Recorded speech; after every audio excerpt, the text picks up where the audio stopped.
दोस्तों, अब हम ये समझने की कोशिश करेंगे कि ITM, ATM, OTM downward side में यानी कि पुट की कॉल में क्या होता है जब एक तरह से बिरिश मूवमेंट होती है। तो ये मैंने गलती से बुलिश मूवमेंट लिख दिया, यहाँ बिरिश मूवमेंट होनी चाहिए। बहरहाल ये है कि जब भी हमें डाउन साइड कोई कॉल लेनी होती है, सॉरी पुट लेना होता है यानी ट्रेड लेना होता है, तो मान के चलिए कि स्ट्राइक प्राइस आपका 38,000 चल रहा है। तो इसमें हमेशा हम जब भी कभी कोई कॉल लेते हैं, चाहे पुट हो चाहे वो कोई हो, वो हमेशा आईटीएम ही लेते हैं यानी इन द मनी। लेकिन बेरिश मूवमेंट में इन द मनी का कंसेप्ट चेंज हो जाता है।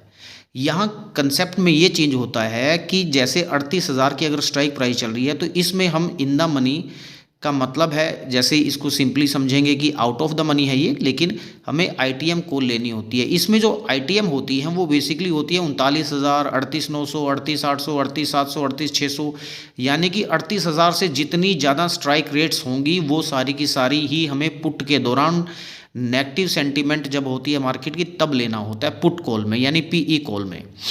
और हमें जो अवॉइड करना होता है वो कौन सा करना होता है, एट द मनी के जो नीचे की साइड का होता है। जैसे 38,000 अगर स्ट्राइक प्राइस चल रही है तो आप यहाँ देख रहे हैं 37,800, 37,700, 37,600, 37,500, ये जो हैं ये सारी की सारी हमारी आउट ऑफ द मनी है, यानी इनको हमें कंसीडर नहीं करना है।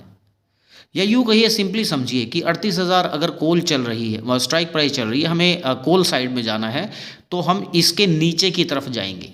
और जब हम पुट में यानी हमें पीई की कॉल लेनी होती है, ट्रेड लेनी होती है सॉरी, तो हमें जाना होता है 38,000 के अपर साइड में, यानी 38,100, 38,200, 38,300, 38,400, 38,500।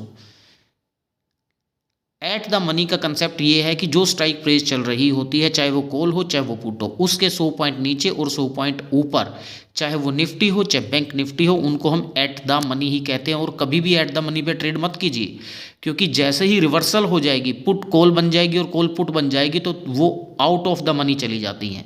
तो never trade at ATM in any circumstances. तो आई थिंक कि आपको शायद ये मेरी कोशिश और ये कंसेप्ट क्लियर हो। अगर कुछ आपको और जानना हो जो मैं बता सकता हूँ तो प्लीज़ कमेंट करें।